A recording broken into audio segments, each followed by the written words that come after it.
Hi friends, आपण मागच्या लेक्चर्सला paper क्रमांक 5 ऑक्टोबर 2021 मध्ये झालेली जी प्रश्नपत्रिका आहे त्या संदर्भातील आपण डिस्कशन करतोय. पेपर क्रमांक 5 सहकाराचा कायदा आणि इतर कायदे याच्यामध्ये आपण पेपर क्रमांक 5 मधील जो प्रश्न क्रमांक 2 होता त्या संदर्भातील आपण मागच्या लेक्चरला डिस्कशन केलं. आता आपण त्याच्या पुढचा पेपर क्रमांक 5 मधला प्रश्न क्रमांक 3 अ आणि ब. अ सुद्धा आपल्याला या ठिकाणी 7 मार्कांसाठी येतो आणि ब सुद्धा आपल्याला 7 मार्कांसाठी प्रश्न येतो. मग आता याच्यामध्ये आपल्याला प्रश्न क्रमांक 3 जो आपला आहे, हा प्रश्न क्रमांक 3 आपल्याला कोणता विचारला होता, तर जी काही संस्थेमध्ये उपविधी जे असतात तर उपविधीची दुरुस्ती प्रक्रिया स्पष्ट करा या संदर्भातील आपल्याला पेपरला प्रश्न आला होता. तर उपविधी म्हणजे नक्की काय हो, की मागच्या लेक्चर्सला मी तुम्हाला काही गोष्टी थोडक्यात सांगितल्या की उपविधी ही संकल्पना कशाशी संदर्भात असते, त्यालाच आपण पोट नियम सुद्धा असं म्हणतो. की संस्थेचे जे अंतर्गत कामकाज चालतं किंवा संस्थेचे जे व्यवस्थापन असणार आहे यांच्या कामकाजा संदर्भातील केलेल्या नियमांचा संच. म्हणजे थोडक्यात संस्था ही कशा पद्धतीने आपलं कार्य त्या ठिकाणी पार पाडते, आपलं कामकाज त्या ठिकाणी पार पाडत असते, या संदर्भात आपल्याला योग्य ते नियम आवश्यक असणं गरजेचं आहे ना.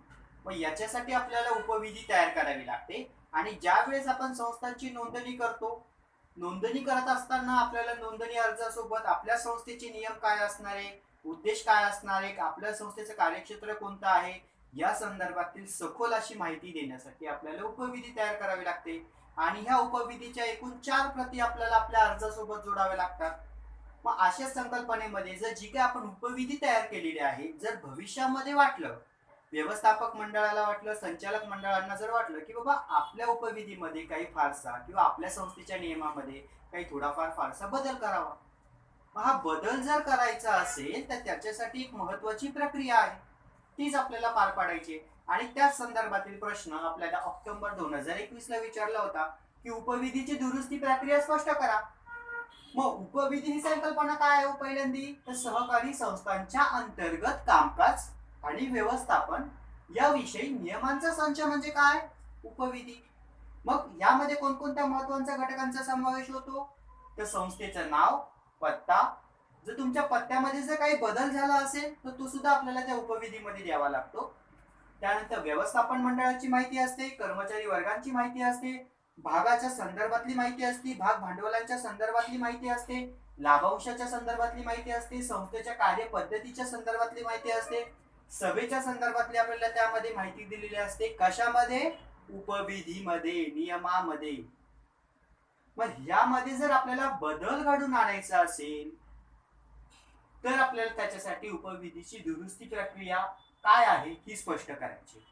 एक गोष्ट आता या ठिकाणी लक्षात घ्या, हा जो सगळा जे काय उपविधीची जी संकल्पना आहे ना ही संस्थेच्या पातळीवरती असते. कारण संस्थेचे कामकाज कसं आहे, कार्यपद्धती कशी आहे या संदर्भातील माहिती तुम्हाला या नियमामध्ये, या संचामध्ये संपूर्ण दिलेली असते. मग जर आपल्याला योग्य तो निर्णय घ्यायचा असेल तर संस्थेच्या पातळीवरती आपल्याला सर्वसाधारण सभा आयोजित करावी लागते. मग सर्वसाधारण सभा आयोजित करायची असेल तर आपल्याला सभासदांना 14 दिवस आधी सभेची सूचना पाठवणं गरजेचं आहे. सूचनेसोबत आपल्याला कार्यपुस्तिका पाठवणं गरजेचं आहे की आपण सभा कशासाठी घेतोय, सभेचा विषय काय आहे हे तर सभासदांना आधी माहिती पाहिजे ना. म्हणून त्याच्यासाठी सुरुवातीला आधी आपल्याला सभासदांना आपल्या सभेच्या संदर्भातील माहिती देणं गरजेचं आहे, सूचना पाठवणं गरजेचं आहे 14 दिवस आधी. सभेमध्ये कोणते महत्वाचे मुद्दे होणार आहे, चर्चा होणार आहे या संदर्भातील त्यांना पूर्व सूचना आधी देणं गरजेचं आहे. मग त्यावेळेस त्यांना कळेल ना की आपली जी काही सभा आयोजित होणार आहे या सभेमध्ये आपले जे संस्थेची जी उपविधी आहे त्या उपविधीमध्ये आपल्याला बदल करायचा आहे. मग सभासदांचं त्या ठिकाणी मत जाणून घेतलं जाणार सभेमध्ये. मग अशी जी संकल्पना आहे याच्यासाठी आपल्याला एक प्रक्रिया असते, ती त्या ठिकाणी पार पाडणं आवश्यक असते. मग पहिला जो महत्वाचा मुद्दा आपला असणार आहे की उपविधीची दुरुस्ती जर आपल्याला या ठिकाणी करायची असेल तर आपल्याला कायदा कलम 13 नुसार संस्था सर्वसाधारण सभा त्या ठिकाणी आयोजित करते आणि सभेमध्ये 2/3 इतका बहुमताने त्या ठिकाणी उपविधीचा प्रस्ताव किंवा निर्णय त्या ठिकाणी मंजूर होणं आवश्यक आहे. म्हणजे तो सभासदांना मानणं त्या ठिकाणी आवश्यक आहे. जर एखाद्या सभासदाला ते मान्यच नसेल तर त्या ठिकाणी तो प्रस्ताव जो काय असतो कदाचित तो रद्द सुद्धा होऊ शकतो. पण शक्यतो अशा काही केसेस घडत नाही, कारण उपविधी ही आपल्या संस्थेच्या नियमानुसारच त्या ठिकाणी करावी लागते. संस्थेच्या नियमामध्ये आपल्याला व्यवस्थापक मंडळ असतं, कर्मचारी वर्ग असतो, सभासद वर्ग असतो, इतर घटकांसाठी आपण त्या वेगवेगळ्या योजना त्या ठिकाणी राबवत असतो, त्याच्या संदर्भातील माहिती दिलेली असते, निधीच्या संदर्भातली माहिती असते, लाभांशाच्या स्वरूपातली माहिती असते, आणि हा निश्चित संस्थेच्या हितासाठी आणि महत्वाचाच निर्णय असणार आहे ना. पण काही सभासद असतात, त्याच्यामुळे असू द्या, तो काही विषय आपण द्यायला या ठिकाणी नाहीये. तर आपल्याला प्रक्रिया काय आहे, दुरुस्ती जर करायची असेल तर काय करावं लागतं. तर पहिले आपल्याला त्या ठिकाणी सभा आयोजित करावी लागते. सभेमध्ये योग्य तो निर्णय मंजूर करून घ्यावा लागतो. सभासदांनाही ते मान्य असणं गरजेचं आहे. जो काही आपण ठराव त्या ठिकाणी केलेला आहे त्या ठरावाची एक प्रत आवश्यक आहे आपल्याकडे. आणि तुम्ही जी काही नवीन दुरुस्ती करणार आहात उपविधीच्या संदर्भातील, आधीच्या उपविधी नंतर नवीन जी उपविधी तुम्ही तयार करणार आहात त्याच्या संदर्भातील माहिती, त्याच्या संदर्भातील प्रत, की बाबा तुम्ही काय नवीन बदल केले आहेत या संदर्भातील एक कॉपीज त्या ठिकाणी आवश्यक असणं गरजेचं आहे. मग त्याच्यानंतर आपल्याला अर्ज करणं आवश्यक आहे. विनंती अर्ज करावा लागेल ना आपल्याला निबंधकांना, की बाबा आमची संस्था आहे, आमच्या संस्थेमध्ये उपविधीचे जे काही नियम आहे त्यामध्ये आम्हाला बदल करायचा आहे, त्याच्यासाठी तुम्ही आम्हाला परवानगी द्यावी. मग याच्यासाठी आपल्याला एक नमुना अर्ज दिलेला असतात, ते अर्ज त्या ठिकाणी लिहिणं गरजेचं आहे. अर्जावरती सभासदांच्या सह्या घेणं गरजेचं आहे, की आम्हाला 2-3 इतके सभासदांनी मंजुरी दिली आहे की उपविधीमध्ये बदल करावा. त्यांनाही मान्य आहे की आपल्या संस्थेमध्ये जे उपविधीमध्ये बदल करणे गरजेचे आहे. म्हणून याच्यासाठी पहिले आपल्याकडे ठरावाची एक प्रत असणं आवश्यक आहे, उपविधी दुरुस्तीची एक प्रत आपल्याकडे आवश्यक असणार आहे, आणि अर्ज. त्याच्यानंतर ह्या सगळ्या गोष्टी तुमच्या संस्थेच्या पातळीवरती पार पाडल्यावरती तुम्हाला त्या ठिकाणी 2 महिन्याच्या आत निबंधकांना तो अर्ज सादर करणं गरजेचे आहे. तुम्ही जे काही संस्थेमध्ये कामकाज केलेलं आहे, सभेमध्ये कामकाज केलेलं आहे उपविधीच्या दुरुस्तीच्या संदर्भातील, ती संपूर्ण माहिती तुम्ही निबंधकांना देणं गरजेचं आहे, कारण निबंधकच तुम्हाला त्या ठिकाणी मंजुरी देणार आहे. म्हणून निबंधकांना जो काही अर्ज आला असेल त्या अर्जावरती त्यांनी मंजुरी देणं आवश्यक आहे. जर निबंधकांना त्या ठिकाणी तो अर्ज मंजूर नसेल, त्याचे निवेदन त्या ठिकाणी जो प्रस्ताव असेल तो त्यांना मंजूर नसेल, तर त्याच्या संदर्भातील कारण सुद्धा निबंधकांनी संस्थेला देणं बंधनकारक आहे. जर मंजूर असेल तर त्याच्या संदर्भातील कागदपत्र संस्थेला पुरवणं गरजेचं आहे, की चला बाबा तुम्ही जो उपविधीमध्ये बदल केलेला आहे तो आम्हाला मान्य आहे, तो तुम्ही तुमच्या संस्थेसाठी लागू करू शकता. या संदर्भातील दस्तऐवज किंवा माहिती हे निबंधकांनी संस्थेला देणं बंधनकारक असणार आहे. त्याच्यानंतर दुरुस्ती उपविधीची प्रत संस्थांना पाठवणं गरजेचं आहे. आता जी काही निबंधकांकडे जी काही अर्ज येतील, प्रस्ताव येतील, दुरुस्तीच्या संदर्भातील उपविधीची जी प्रत असेल, चला ठीक आहे, मान्य आहे, संस्थेला पाठवली, ही प्रक्रिया आहे. दुरुस्तीचा प्रस्ताव हा 2 महिन्याच्या आत निकाली काढणं गरजेचं आहे. जर निबंधकांकडे उपविधीची दुरुस्ती संदर्भातील अर्ज आला, प्रस्ताव आला, तर त्याच्या संदर्भातील योग्य तो निर्णय घेण्यासाठी निबंधकांनी 2 महिन्याच्या आत तो निर्णय घेणं आवश्यक आहे, आणि त्याच्या संदर्भातील संपूर्ण माहिती ही संस्थेला देणं बंधनकारक आहे.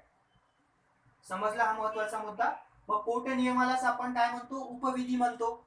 मग जर याच्यामध्ये आपल्याला दुरुस्ती करायची असेल त्याची कार्यपद्धती असते. पहिला आपल्याला योग्य तो प्रस्ताव त्या ठिकाणी मांडावा लागतो, मग सभेमध्ये तो प्रस्ताव मंजूर करून घ्यावा लागतो, सभासदांचं त्या ठिकाणी मत जाणून घ्यावं लागतं. त्याच्यानंतर आपल्याला दुरुस्तीचं कारण काय आहे, की अचानक का बाबा तुम्ही उपविधीमध्ये बदल घडून आणताय, काय कारण आहे त्याच्या मागचं, ते त्या ठिकाणी आपल्याला द्यावं लागतं. आणि योग्य त्या ठिकाणी आपली शब्द रचना आवश्यक आहे. जर तुमची त्या उपविधीमध्ये योग्य ती शब्द रचना नसेल किंवा अवघड अवघड काही शब्द त्या ठिकाणी वापरले जातात, काही सभासदांना त्याचा अर्थच समजत नसेल, तर त्या ठिकाणी आपल्याला जी काही शब्दांची रचना असते ती योग्य आणि साध्या भाषेमध्ये असणे गरजेचे आहे. कारण उपविधीची प्रत ही सभासदांसाठी महत्वाची असते, संस्थेच्या हितासाठी महत्वाची असते, निबंधकांच्या दृष्टीने महत्वाची असते, संस्थेचे कामकाज पार पाडण्यासाठी आपल्याला महत्वाचे असते. म्हणून याच्यामध्ये शब्दांची जी रचना आहे ती कशी असली पाहिजे, सोपी आणि साधी असली पाहिजे. म्हणून आपल्याला उपविधीमध्ये जर आपण दुरुस्ती केली किंवा बदल केला तर सगळ्यात महत्वाचा मुद्दा काय असणार, की त्याची शब्द रचना योग्य असावी. अशा पद्धतीची आपण उपविधीची प्रक्रिया संकल्पनेची थोडक्यात माहिती बघितली. पण आता आपल्याला अजून एक थोडीशी थोडक्यात माहिती बघायची आहे, की जी काही आपण उपविधीचा जो प्रस्ताव बघितला, जो प्रस्ताव आपण त्या ठिकाणी सादर करतो, त्या प्रस्तावासोबत आपल्याला काही त्या ठिकाणी कागदपत्र द्यावे लागतात. मग कागदपत्र कोणते असणार आहे, कारण आपण बघितलं बघा, संस्थेची नोंदणी जर करायची असेल तर आपल्याला उपविधीची प्रत त्या ठिकाणी द्यावी लागते, आणि उपविधीच्या एकूण 4 प्रती आपल्याला त्या ठिकाणी द्याव्या लागतात. मग या 4 प्रतींमध्ये नक्की काय माहिती असते, त्या अर्जासोबत आपल्याला त्या जोडणं बंधनकारक असणार आहे ना. जर तुम्हाला उपविधीमध्ये बदल करायचा असेल तर का बरं बदल केला, काय कारण होतं त्याच्या मागचं, ठराव संमत झाला का, किंवा किती सभासदांनी मंजुरी दिली, या संदर्भातील लेखी पुरावा तर पाहिजे ना. आणि हा लेखी पुरावा आपल्याला देण्यासाठी कागदपत्रे त्या ठिकाणी आवश्यक असणं गरजेचं आहे. मग जो तुम्ही प्रस्ताव असणार आहे, तुमचा जो काय अर्ज असणार आहे, त्या अर्जासोबत ही कागदपत्र देणं आवश्यक आहे पुरावा म्हणून. मग तेच आता आपण या ठिकाणी बघूया. उपविधीमध्ये दुरुस्ती प्रस्ताव मंजुरीसाठी पहिला विनंती अर्ज पत्रक तुम्हाला त्या ठिकाणी तयार करणं गरजेचं आहे. त्याच्यावरती 2 रुपये कोर्टाची जी स्टॅम्प फी जी असते ती त्या ठिकाणी तिकीट लावणं गरजेचं आहे. त्याच्यानंतर पुरवणी क्रमांक 1. पुरवणी क्रमांक 1 मध्ये काय सांगितलंय की सभेमध्ये सभासद हजर होते का, हा एक महत्वाचा मुद्दा आहे. म्हणजे घनसंख्या किती होती, तुम्ही जी सर्वसाधारण सभा घेतली उपविधीच्या दुरुस्तीच्या संदर्भातील, त्याची माहिती तुम्हाला पुरवणी क्रमांक 1 मध्ये द्यावी लागते. त्याच्यानंतर किती सभासदांना हा ठराव मंजूर होता की उपविधीमध्ये बदल घडवून आणायचा आहे, दुरुस्ती घडवून आणायची आहे, त्याच्यासाठी तुम्हाला पुरवणी क्रमांक 1 मध्ये ही माहिती द्यावी लागते. पुरवणी क्रमांक 2 मध्ये तुम्हाला काय माहिती द्यावी लागते की पोट नियमामध्ये जी काही सभेमध्ये जी काही चर्चा झाली उपविधीच्या तरतुदीनुसार, जो काही तुम्हाला बदल घडून आणायचा आहे त्याच्यामध्ये तुमची काय चर्चा झाली सभेमध्ये, त्याची सविस्तर माहिती जी आपण सभेची इतिवृत्त लेखन लिहितो ती संपूर्ण माहिती तुम्हाला त्या ठिकाणी पुरवणी क्रमांक 2 मध्ये द्यावी लागते. पुरवणी क्रमांक 3 मध्ये आपल्याला काय करावं लागतं, पोटनियमाचे बदल असतात.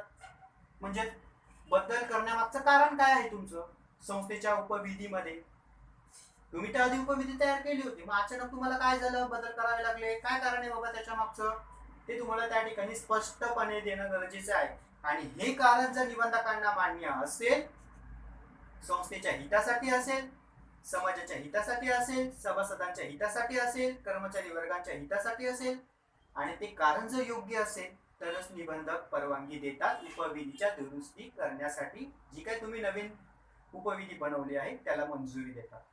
अदरवाईज जर त्या ठिकाणी कारण जर त्यांना स्पष्टपणे समजत नसेल किंवा वेगळं काहीतरी त्या ठिकाणी कारण वापरलं असेल की जेणेकरून समाजाला संस्थेला ते हानी पोहोचवू शकतं किंवा धोकादायक असू शकतं, त्या संदर्भातील त्या ठिकाणी मंजुरी दिली जात नाही. समजला हा मुद्दा. हा पुरवणी क्रमांक 3 मध्ये जोडला असतो. पुरवणी क्रमांक 4 मध्ये काय असणार आहे, शब्दाची रचना, शेरा, सही आणि शिक्के. संमती ते घेणं गरजेचं आहे, सह्या घेणं गरजेचं आहे ना सभासदांच्या, शिक्के मारणं गरजेचे संस्थेचे त्या कागदपत्रांवरती. ही सर्व कागदपत्र आपल्याला ह्या अर्जाची जे का आपण सादर करतो ही जी प्रक्रिया आहे त्याच्यासोबत आपल्याला जोडावी लागते. समजला मुद्दा व्यवस्थित. मग अशा ज्या एकूण 4 प्रती आपल्याला त्या ठिकाणी जोडाव्या लागतात आणि 5वी जी पुरवणी असते त्याच्यामध्ये संस्थेच्या संदर्भातली थोडक्यात माहिती आपल्याला दिलेली असते. मग अशी जी एकूण जी प्रक्रिया आपण आतापर्यंत बघितली ही प्रक्रिया उपविधीच्या दुरुस्ती प्रक्रियेसंदर्भातील आहे. ही सर्व तुम्हाला त्या ठिकाणी प्रश्नाचं उत्तर लिहायचं आहे. व्यवस्थितरित्या समजलं, अगदी सोप्या आणि साध्या भाषेत सांगितलं. ओके. त्याच्यानंतर प्रश्न क्रमांक 3 ब मध्ये आपल्याला एक महत्वाचा प्रश्न विचारलाय. प्रश्न असा आहे की महाराष्ट्र राज्य सहकारी निवडणूक जे प्राधिकरण, जे निवडणूक जे अधिकारी वर्ग असतात त्यांचे अधिकार काय आहे, कर्तव्य काय आहे. आता संस्थेमध्ये निवडणुका का घेतल्या जातात, कारण संस्थेमध्ये योग्य तो पदाधिकारी किंवा प्रतिनिधीची निवड होण्यासाठी योग्य त्या कायद्यानुसार नियमानुसार आपल्याला संस्थेमध्ये निवडणुका आयोजित कराव्या लागतात. व्यवस्थापक मंडळांच्या दर 5 वर्षांनी निवडणुका होतात. चांगला व्यवस्थापक मंडळ असेल, चांगले पदाधिकारी असतील, चांगले प्रतिनिधी निवडून दिले असतील तर निश्चित आपल्या संस्थेचं उद्दिष्ट व ध्येय साध्य होणार आहे. जर त्या ठिकाणी अयोग्य व्यवस्थापक मंडळांची निवड केली तर संस्थेला भविष्यामध्ये धोका पत्करू शकतो, संस्था दिवाळखोर होऊ शकते. म्हणून या ठिकाणी आपल्याला योग्य प्रतिनिधीची निवड करून देण्यासाठी आपल्याला निवडणूक प्रक्रिया राबवावी लागते. मग आता निवडणूक प्रक्रिया आली तर निवडणूक अधिकारी वर्ग येणार, समिती येणार, कमिटी येणार निवडणुकीच्या संदर्भात. मग ह्या कमिटीने, या समितीने निवडणूक जे अधिकारी वर्ग असतात त्यांच्यावर जबाबदारी वाटते. पण त्यांचे काही हक्क असतात, त्यांच्या काही अधिकार असतात, त्यांची काही कर्तव्य असतात. हेच आपल्याला या प्रश्नाच्या उत्तरामध्ये लिहायचंय. सोपा पार्ट आहे. मग याच्यामध्ये पहिल्या सुरुवातीला आपण समजून घेऊया की एखाद्या संस्थेच्या मान्य सभासदांकडून, म्हणजे सभासदांकडून पदाधिकारी किंवा प्रतिनिधीची निवड करण्यासाठी जी प्रक्रिया पार पाडली जाते त्याला आपण काय म्हणतो, निवडणूक म्हणतो. म्हणजे निवडणूक अधिकारी असतात, प्राधिकरणाचे जे अधिकारी वर्ग असतात त्यांचे काही अधिकार आहे, कर्तव्य आहे, तेच आपल्याला या ठिकाणी स्पष्ट करायचे. म्हणून पहिला जो त्यांचा अधिकार आणि कर्तव्य असणार आहे की निवडणूक कर्मचारी वर्गावर नियंत्रण ठेवणं. दुसरं आहे निवडणूक यादी आणि पुनर्रचना त्या ठिकाणी जाहीर करणं, उमेदवारांकडून निवडणुकीसाठी अर्ज मागवणं, आलेल्या अर्जाची छाननी करणं, पात्र अपात्र उमेदवारांची यादी जाहीर करणं, अपील दाखल झाल्यास त्याच्यावरती योग्य निर्णय देणं, अर्ज मागे घेण्याच्या तारखा जाहीर करणं, निवडणूक उमेदवारांची यादी तयार करून म्हणजे अंतिम यादी त्या ठिकाणी तयार करावी लागते की जे बाबा आता हे उमेदवार आहे हे निवडणूक लढवू शकतात. त्यानंतर मतमोजणीच्या तारखा जाहीर करणं, निकालाच्या तारखा त्या ठिकाणी जाहीर करणं, निवडणूक कामकाजावरती योग्य ते नियंत्रण व देखरेख ठेवण्याचं काम प्राधिकरणांचं असतं. भ्रष्टाचार होणार नाही याच्यावरती योग्य ते नियम त्या ठिकाणी लावणं गरजेचं आहे. नियमांचा जो भंग करेल त्याच्यावरती गुन्हे दाखल करण्याचा सुद्धा त्यांना त्या ठिकाणी अधिकार असतो. त्याच्यानंतर नवीन समितीची निवडून येण्यासाठी निवडणूक जाहीर करणं गरजेचं आहे आणि ती योग्यरित्या पार पाडणं हे त्यांचं सगळ्यात महत्वाचं कर्तव्य असतं. ही संकल्पना आपल्याला या प्रश्नामध्ये लिहायची होती उत्तरामध्ये. अगदी बेसिक आणि महत्वाची संकल्पना आहे. आजचे आपण महत्वाचे पेपर क्रमांक 5 प्रश्न क्रमांक 3 अ आणि ब बघितले. दोन्ही प्रश्न हे 7-7 मार्कांसाठी आहेत. टोटली 14 मार्कांचा हा प्रश्न असणार आहे. व्यवस्थितरित्या तुम्हाला समजला असेल. माझा व्हिडिओ जर तुम्हाला आवडला असेल तर माझा चॅनल नक्की सबस्क्राईब करा, बेल आयकॉनला क्लिक करा, जेणेकरून माझे नवनवीन व्हिडिओज हे तुमच्यापर्यंत पोहोचतील मित्रांनो. आणि व्यवस्थितरित्या अभ्यास करत चला. धन्यवाद.